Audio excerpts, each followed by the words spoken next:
লাল কার্পেটে মুড়ে গেছে সারা অযোধ্যা শহর। দেখুন, সঙ্গে সাধুরাও দিকে আছে, নাগা সাধুরাও চলে এসেছে। দেখুন, ওপাশ দিয়ে যাচ্ছে গাড়ি, ওপাশ দিয়ে লাল কার্পেট, যাওয়া আসার রাস্তা, আর কিছুটা রাস্তা পিচ আছে, সেখান থেকে গাড়ি যাচ্ছে। মানে রাতের অযোধ্যা অপরূপভাবে সজ্জিত। আর ওই দূরে দেখেন গড়ির মন্দিরের চূড়া, দেখুন হনুমান গড়ির মন্দিরের চূড়া। সে চতুর্দিকে এক অন্যরকম একটা অপরূপ সাজ অযোধ্যায়, রামের জন্মভূমিতে। সত্যি অসাধারণ অসাধারণ সুন্দর লাগছে। এত সুন্দর অযোধ্যা মনে হয় আগেও ছিল না। যখন রাম জীবিত ছিলেন তখন এত সুন্দরভাবে সাজানো হয়েছে কিনা আমার জানা নেই।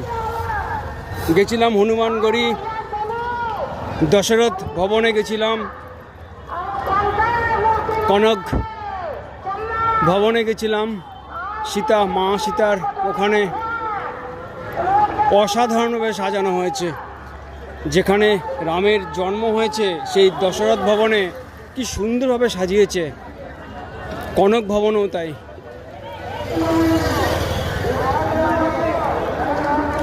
আর এদিকে চলে গেছে সরজু নদী, কিন্তু আজকে হয়তো আর যাওয়া হবে না।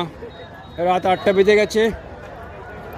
6টার পরে গেলাম দর্শন করতে, তো আস্তে আস্তে প্রায় 1.5-2 ঘন্টা লেগে গেল। খিচুড়ি প্রসাদও পেলাম মন্দিরের তরফ থেকে, ফেরার পথে দর্শনের পর প্রসাদও পেলাম। সব কিছু ভালোভাবেই হয়েছে, তবে আসতে অনেক টাইম লেগে গেছে। 12টা বেজে গেছিলো বলে সময়টা অনেক চলে গেছে। যাই হোক, নাহলে অনেক কিছু হয়ে যেত। তো সরজু নদী কালকে সকালবেলা যাবো, ইচ্ছা আছে।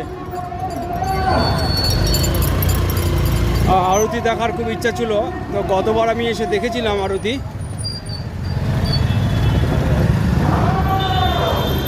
আর রাতের রাম মন্দির অসাধারণ সুন্দর, আপনাদের বলে বোঝানো যাবে না যে কি সুন্দর, অসাধারণ। কিন্তু ওখানে কোনো মোবাইল ক্যামেরা অ্যালাউ নেই।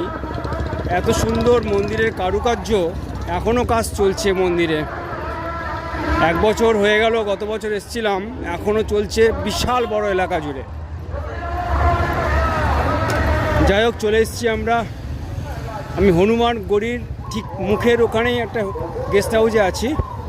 ওখান থেকে হাঁটা পথ রাম মন্দির, ওখান থেকে স্টেশনও কাছে।